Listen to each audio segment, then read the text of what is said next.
This is Frank Rossi, co-host with Eric Wren and James Baker of In the Huddle, a comprehensive radio show covering the NCAA's Division III Liberty League Football Conference.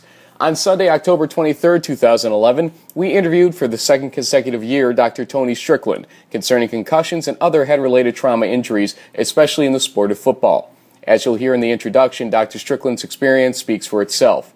After the Dr. Strickland interview, you'll hear a portion of an interview we conducted later that night with University of Rochester running back Clarence Onyeruka, during which I asked about the University of Rochester Medical Center's research grant from the National Football League for investigations into routine hits in football and the cumulative brain injury effects that they cause for players. First, though, here's James Baker introducing Dr. Strickland. Dr. Strickland is a board-certified clinical neuropsychologist with, as I mentioned before, considerable experience in the assessment, diagnosis, and treatment of concussion and related disorders. He is an associate clinical professor of neurology at the Geffen School of Medicine at UCLA. He's earned his master's and PhD in clinical psychology, behavioral medicine at the University of Georgia, and completed a postdoc fellowship in research practicum in psychopharmacology. I can't even say the word. Harbor UCLA Medical Center. He's a fellow of the Academy of Neuropsychology, diplomat of the American Board of Professional Neuropsychology. Needless to say, he's an expert in the subject and a renowned scholar, and has utilized multi-project investigations to employ brain imaging, neuropsychological, and other behavioral assessments to pursue really two overarching research themes, which we'll discuss tonight. Really, number one, understanding the potential differential expression of neurobehavioral disorders among the unserved populations across a lifespan of a individual, as well as effective assessment and diagnosis, potentially promising treatment interventions to be explored in future clinical service and research. With all that said, you did leave off one thing, though, James. Yes, what was that? Dr. Strickland now can add to the list of accolades. Epic. Yes, he is epic and a great host and a great guy. Thanks for joining us, Dr. Strickland. It's my pleasure, guys. So in the remaining 5 minutes that we have for the show, what are we going to do? Let's go to lightning predictions, guy. Oh, wait. Yeah, I'm not good with lightning predictions. Doc, you almost have to honestly write all that down, right? Because could you rattle all that off the top of your head? I could, but, I think James has done a wonderful job of introducing me, and I want to thank him for that gracious introduction. It's great to be with you guys again. My pleasure. Thanks for joining us. Yeah, Dr. Strickland, thanks again. We have had a lot of attention remain on the subject of head-related sports injuries. You did a phenomenal job last year kind of talking us through some of the thought process and the education and early detection, and I encourage folks to check out the archive. Dr. Strickland, where are we 12 months later with the overall, I guess, awareness and education on these head injuries? We've seen some big ones happen in the last 6 months, so again, it's still on the plate of everyone. Where are we with this? Well, there's been a virtual explosion of awareness and education related to sport-induced concussion. I think that with the enhanced educational efforts, with the increased awareness, with the number of legislative initiatives, that there are now 30 states that mandate at the state level that if a youth athlete is even suspected of a concussion, that he or she must be removed from play and cannot return until they are evaluated by a healthcare professional who is, and here's the operative language, and we need to come back to this, that is knowledgeable in the evaluation and clinical management of concussion. So I think that the confluence of those activities, along with the fine work that you continue to do, has made this whole area one that virtually everyone has some level of familiarity with.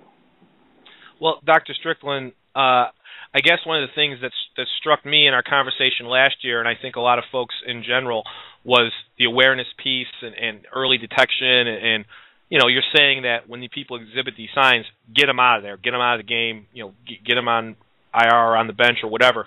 The question is, what has been done or what is being done, empirically speaking, to do a better job of cataloging these kind of injuries and putting statistics out there? Because I got to believe, and you give some perspective on this, I mean, for years there was a lot of swag and wild guess into the numbers of people with these kind of injuries and the long-term effect.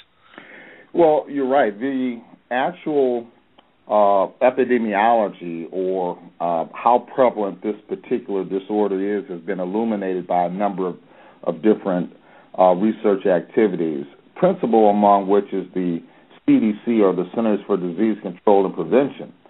It used to be that there were 300,000 sports-related concussions per year. However, what the criteria at that time is that you had to lose consciousness in order to qualify as having sustained a concussion. And we know that that is not necessarily the case. So having reanalyzed the data, we are now aware that there are at least 3.8 million sports and recreation-related concussions per year. And the actual number may be far greater than that because the signs or symptoms of concussion are poorly recognized, poorly understood, and then we've talked about before, there's this culture of competition that mitigates against reporting in subgroups of athletes. And again, you're with Dr. Tony Strickland from the Geffen School of Medicine at UCLA and the CEO of the Sports Concussion Institute. Obviously we hear a lot about the Troy Polamalu's of the NFL and what have you, but Division III football as well sometimes runs into these same challenges with concussion and otherwise, in certain cases, fatal incidents of head trauma. I think Frank, who's in, I don't know if you're in Manhattan or in upstate tonight, Frank, but I'll turn it over to you for this next one. I am in the big NYC tonight, actually. James, one of the rare times that's happened this season on our show. And Dr. Strickland, thanks again for joining us. We do appreciate your time. And I know that one of the teams of the Division III family had a very sudden and jolting revelation about this topic around, I would say, late August, when Derek Shealy, fullback from Frostburg State, a new member of the Empire 8 football conference, passed away. It took them a little while to determine an official cause of death, but it has been determined that it was basically repeated head trauma of some sort. And that I kind of want to shift toward that direction. It seems that over the last year, there's been a lot more discussion and thought about not just the jolting hits in football, but the repeated at-the-line type of hits that go on in the game. And granted, a fullback might have a little bit more of a jarring hit because he starts behind the line of scrimmage. But in the case of Shealy, I think you did a little prep to discuss that matter and that issue, what happened there. But also, I want to talk about the University of Rochester, who is a member school of the Liberty League, receiving an NFL grant to take a look at these more routine play-by-play hits that we see from the linemen in the game of football. And is that really where a lot of the research is going these days? Well, the research is it's actually being conducted in a number of areas, one of which is, of course, trying to get a better handle on how some of these rather lower velocities or subconcussive blows, being able to quantitate their cumulative effect and their ability to elicit signs and symptoms of a concussion. And to sort of lockstep with that are some fascinating technologies that are handheld technologies that will allow more boots on the ground to be a part of this sort of prevention-intervention process. And specifically, there's a simple handheld device. There's a parent version and a coach's version where you can simply, if you suspect a concussion, ask the youth or the sport participant a series of questions, and at the end of this particular query, it will give you a definitive yes, a concussion is suspected, and walk you through what you are supposed to do. And without having to rely upon memory, you'll have that particular protocol in your hand so you can get that youth to a healthcare professional for further evaluation. Now, the Sheely incident in particular, what have you seen from or heard from that type of situation specifically, not that type, but that situation specifically with Frostburg State? I know his family stated it doesn't really matter how he died, but if there's any way that we can prevent somebody else from dying, we are all for that happening. So, the family wants to cooperate with it and has been cooperating. What can you tell us?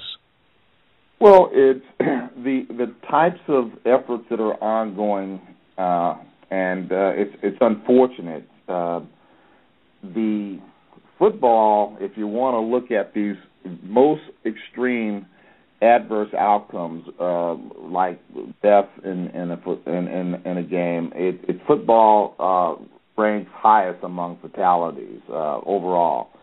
And interestingly enough, the single, highest number of head trauma-induced deaths were from running backs, offensive backs, and it's the in practice, and a lot of schools, and some of which the league, the National Football League, and some of the Ivy schools and some other schools have reduced the amount of hitting that takes place. There are accelerometers and helmets that measure the G-forces. There are efforts that are related to illuminating the importance of hydration as a mitigator against concussion. And also, there are some individuals, Dr. Julian Bells, the head of neurosurgery now at the University of Chicago, North Shore Hospitals, has been actively involved with using the body's natural system of omega-3s in a particular one called docosahexaenoic acid, but just in plain English, DHA, an a particular algae-derived DHA, has demonstrated some very interesting findings in terms of not only mitigating against a concussion, but facilitating more rapid recovery once a concussion has been sustained. Again, you're in the huddle with Dr. Tony Strickland from the Sports Concussion Institute. Doctor, one of the other conferences in the Northeast that our league doesn't play against particularly, but does compete against as far as student athletes from high school and being looked at from an admissions and recruiting standpoint, is the New England Small College Athletic Conference, or NESCAC.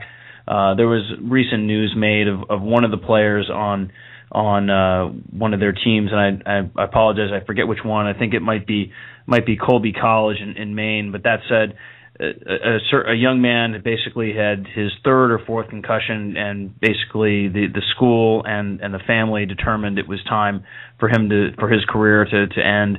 And so, have you seen similar? I know you're working with schools here in the state of California and elsewhere, as far as trying to determine at what point is it basically enough's enough, and both from a clinical standpoint of understanding the impacts and the potential damage that may have occurred prior to, and basically make a call of when to call it quits, to not provoke even more serious and potentially, as we discussed earlier with Derek Sheely, potentially fatal impact. Well, that particular decision is done on an individual basis. We've seen athletes who've had 10 or more concussions and have no structural consequence, no neurobehavioral consequence as a result of those concussions. And that's likely, we believe, that they sustained the concussion and then stopped playing, received attention, and then were returned to play once they were identified as being asymptomatic or without symptoms before they went back. Some athletes we've seen as little as 3 concussions as being, or 2 that are so debilitating to the athlete that the sensitivity to light, that the sensitivity to noise, the persistent balance problems, and most frequently persistent headache was so debilitating that in the best interest of the safety of the athlete, we collectively have we recommended to the family and the system, and that decision has been made. So the point is that it is a very individualized, sort of clinical decision, and you can't say that, well, it's 1 or it's 2. But what we do know is that regardless, if he or she is symptomatic and the symptoms persist, then the athlete should not return to play. And you are in the huddle on blogtalkradio.com/ITH or inthehuddle.com with 2 L's. Also joining us are our affiliates WPDM in Canton, Potsdam area, New York, and WHWS Hobart William Smith Radio. I'm Eric Wren, James Baker, Frank Rossi, joined once again by Dr. Tony Strickland in Los Angeles, California, a renowned national sports injury specialist. And thanks again for joining us this year, Dr. Strickland. Quick question for you, and I don't know if I would assume you've been asked this, but I'll ask it anyway. In a world we live in where obviously early detection is key, recognizing the symptoms. Is there anything that can be done to not really prevent concussions, but I guess brace yourself, make yourself less susceptible? You mentioned hydration. That was the first I'd ever heard of that. If you could, explain the philosophy behind that. But just any type of I don't even want to use the word training because that doesn't sound right, but anything that can be done to just make yourself less susceptible. Well, first of all, concussion, and why don't we just sort of start with just a very brief definition. It's, any blow to the head, neck, or body transfers energy to the brain and results in a movement of the brain inside of the skull itself. And it alters the way a person thinks, feels, and behaves. Concussions can occur in any sport or recreational activity. And you touched on an area that we are actively engaged in from a research and perspective and a clinical management perspective, and that is, prevention of concussion, or being able to reduce the consequence of these high-velocity impacts when an individual is playing a sport. Hydration, interestingly enough, there was a little study in London where they found quite simply that the students who were drinking more water, just plain H2O water, that they performed higher on test scores than those who did not. And subsequently, it was learned, and that we know that the brain utilizes a high degree of water as among other biologic constituents. But importantly, studies have subsequently found that boxers, if you count the number of rounds, their punch count decreased significantly when they were dehydrated, as opposed to those who had proper hydration.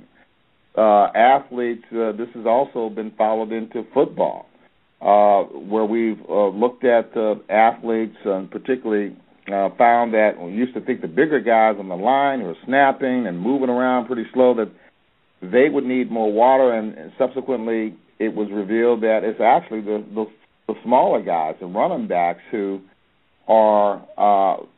need more water to stay hydrated at a higher level, because their reaction times decrease appreciably as a result of decreases in hydration.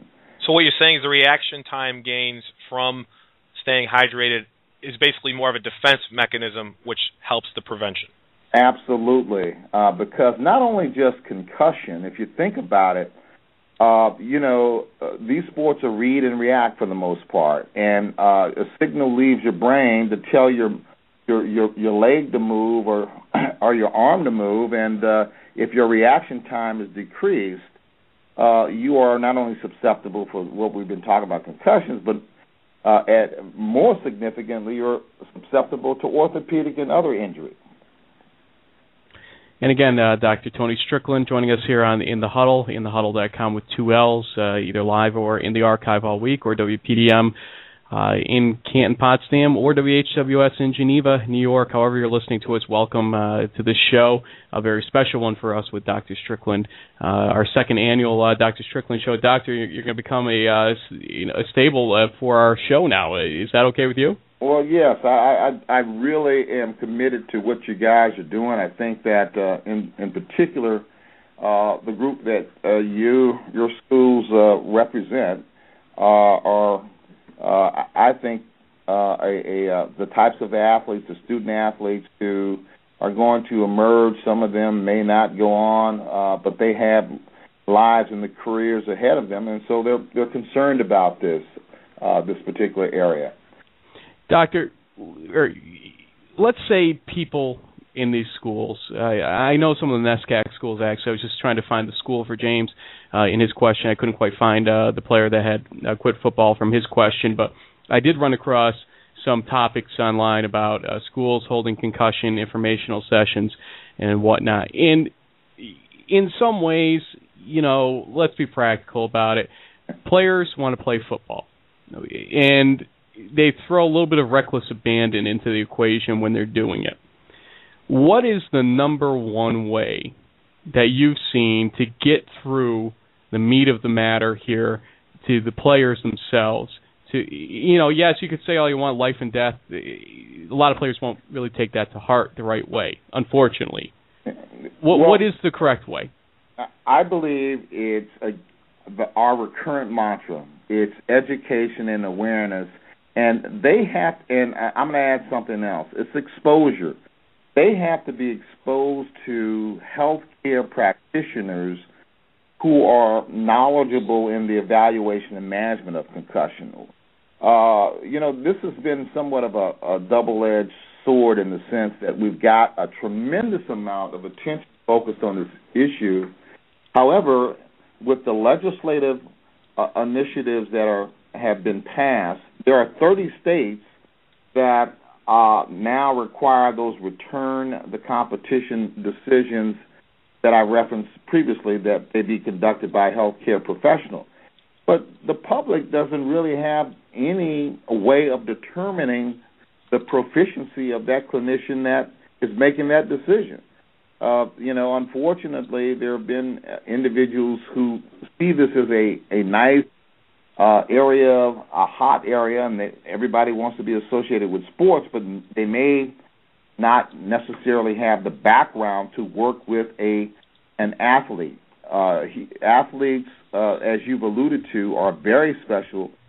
They are warriors, and they will either underreport or not report symptomatology because of the culture of competition that makes them excel at their respective sports. So it's important to have stakeholders involved in the process that relate to athletes, and that they being the athletes, can be assured that if they present about symptoms such as headache or they're having nausea, that is not necessarily associated with, I'm not going to play anymore.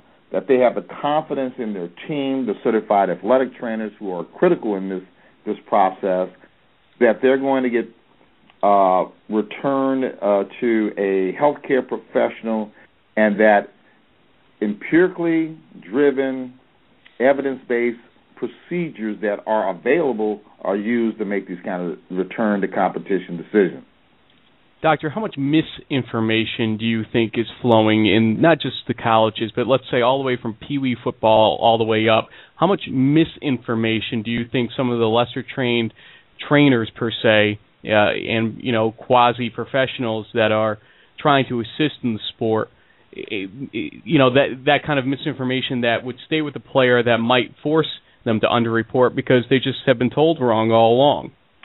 Well, I think that there is a fair amount of misinformation that's being disseminated by people who don't have the breadth of knowledge that they should, and that we get calls almost on a daily basis from parents seeking clarity and mentioning that they've heard, for example, that my kid had a concussion. Oh, gee, is he going to have Alzheimer's disease? Well, one of the things I did in my prior life was I directed an Alzheimer's disease research center clinic for UCLA, seeing thousands of those patients, and we just don't know, for example, and the so-called chronic traumatic encephalopathy or repeated concussive events being associated with abnormal buildup of proteins in the brain. That has not been empirically demonstrated on a large enough scale, and so you get that kind of a backdrop of fear that's operative. Also, I think that there's been an emergence of litigation that it's out there, and I think that along with the attention. Again, I've referenced this as being a double-edged sword. It's kind of driven some, the awareness and education is very important, but we need to strike a balance between that and some of the hysteria that has evolved, because the reality is, if you simply look at the numbers in terms of these tragic outcomes, it's never been safer to play these high-velocity sports as it is now. And you're with UCLA and the Sports Concussion Institute's Dr. Tony Strickland. Doctor, a couple of quick questions. We have you for a few more minutes, and we really appreciate your time this evening. One of the things you just touched upon was litigation, and I know that there are some current lawsuits that are out there around this topic. I believe one by the NCAA, but to the extent that you can speak to those, I'm not sure if you're a witness for the defense or the prosecution, so I don't want to put you in a tough situation. But just to educate us on what's going on out there, I think that litigation comment that bears at least a 30-second or a minute response. Well, I can't provide the sort of the breadth of commentary that I like. I'd simply say that there is some litigation that's out there, and with some of these cases, it's and people make these determinations on an individual basis. But again, what it serves from my perspective, be it the professional levels or at the collegiate levels, and even at the high school level, is back to the point that I started with in terms of making sure that the practitioners that are evaluating these youth, and that they have the sort of proficiencies to make the kinds of decisions given the emerging, I think the emerging information base, because sports concussion management is a defined subspecialty. It's a relatively, it is a new subspecialty, and it requires a multidisciplinary approach. And I think that, there are some technologies, because, you've got rural communities who may not have access to some of these specialists. Well, we are engaged in, as well as others, but a teleneuropsychology program where we can project our particular expertise to a private practitioner who's thousands of miles away, because they may not have access to some of the assessment and other evaluative tools that they need. But let me say that I think, lastly, and I know that I didn't spend a whole lot of time talking about the litigation, and it's partly because I can't. Understandable. The the American College of Sports Medicine has been looking at this particular issue quite intensely. And I would say in the next 2 to 3 weeks, there's going to be a major announcement that's going to help address this void that we have in terms of having the public be able to identify who has the proficiencies to make these kinds of decisions and who does not. And so why don't I stop at this point and allow you to pose any remaining questions that you. Yeah, Dr. Strickland, I appreciate that. We are out of time. Just Clarence Onyeruka, we know you're in the wings there from University of Rochester, so just sit tight, a couple more minutes. Dr. Strickland, you're always a wealth of information. The good news about having you as a guest is we know that there's always going to be follow-up and new advancements and new information, so that's fantastic. One last question, if you can give us just a real quick minute. The macro level of this, the scholastic sports, the high school athletics, the youth athletics, even the recreational leagues, the church leagues, whatever. What is your view at the macro level of their job in trying to keep embracing the prevention and the education? Are you working with these groups on a large scale? Just, you're all about education. So how are the educators doing at that task?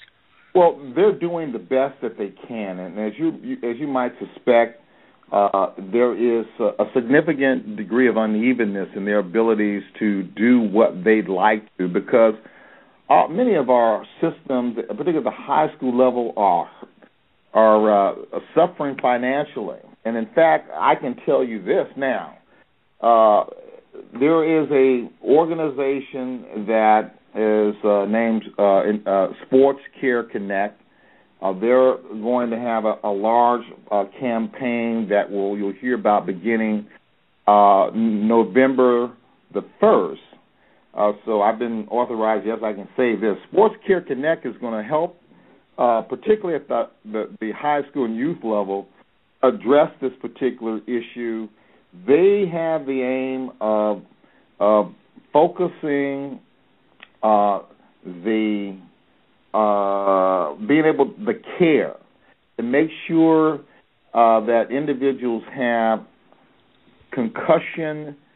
sports concussion insurance, interestingly enough, and that they're also going to make sure that certified athletic trainers are in place, and they're going to start off with 5 states initially and ultimately make this available for all 50 states. It's a Herculean task. The people who are driving that particular initiative are extraordinarily accomplished people who have been working with the International Olympic Committee and extraordinarily well connected. And this is initial efforts going to be focused on underserved and rural populations so that we make sure that our youth and other persons who are playing these sports have access to care that some of our more advantaged populations do. We'll make sure we get a link to those guys up on our website, on the In the Huddle website. Okay, and maybe you should get a Twitter, great. Doctor. You have a Twitter? You have a tweet we can share?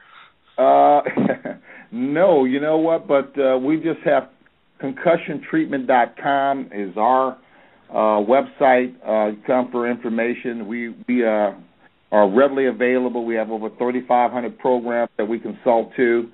And we're here with Atlanta and other sites that are opening up. But it's great to be with you guys again, so thanks for having me.